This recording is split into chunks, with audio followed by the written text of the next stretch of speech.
करके यूं कह दो कि 2 भुजा वारो कन्हैया हमको दे दो। ऐसी उनकी निष्ठा 2 भुज ठाकुर जी में कि 4 भुजा वाले श्याम सुंदर से भी 2 भुजा वाले ठाकुर जी मांग रही हैं। हमारो मुरली वारो श्याम, हमारो मुरली वारो श्याम। चतुर्भुज भगवान बोले मैं ही हूं श्याम सुंदर, तो गोपी कह रही आप नहीं हो।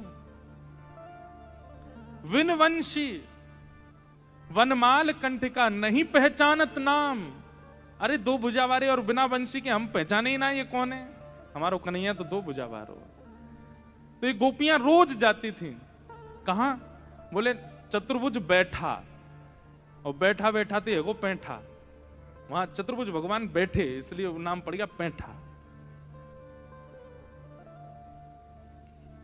अब लीला धाम पर जाकर के जब चिंतन करोगे और नेत्रबंद करके उसका खूब निरध्यासन करोगे तो धीरे धीरे धीरे धीरे धीरे धीरे क्या होगा, उस लीला में विस्तार दिखने लगेगा। और ऐसा भी हो सकता है कि आप किसी तीर्थ में जाओ, वहां की कथा ना पता हो, लेकिन आपके पहुंचते ही वहां की कथा अपने आप आपके चित्त में आने लग जाएगी, अपने आप जागृत होने लग जाएगी। यहां ये लीला हुई होगी, यहां ऐसा कुछ हुआ होगा, दिखने लगा वज्रनाभ को।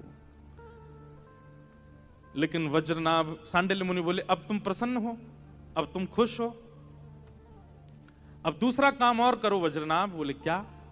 अब तुमने ब्रज के धामों का तो उत्थान कर दिया, ब्रज में लीला स्थलियों को तो खोज लिया, अब ब्रज में लोगों को लाओ जो ऐसे रसिक प्रेमी हों, जो ब्रजवासियों के वंशधर हों, उन सबको ब्रज में ला ला के विराजमान करो। लेकिन वज्रनाभ ने कहा कि भगवान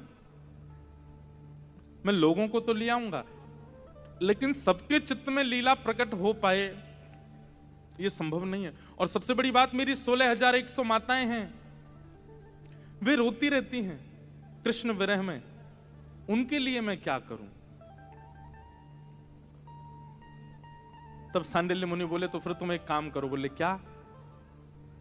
ठाकुर जी का एक विग्रह निर्माण करो और एक मंदिर में ठाकुर जी का विग्रह विराजमान करके उनकी आराधना, पूजा, सेवा प्रारंभ करो। जब रूप में ठाकुर जी सामने होंगे तो लीला सुनने में और सुख मिलेगा।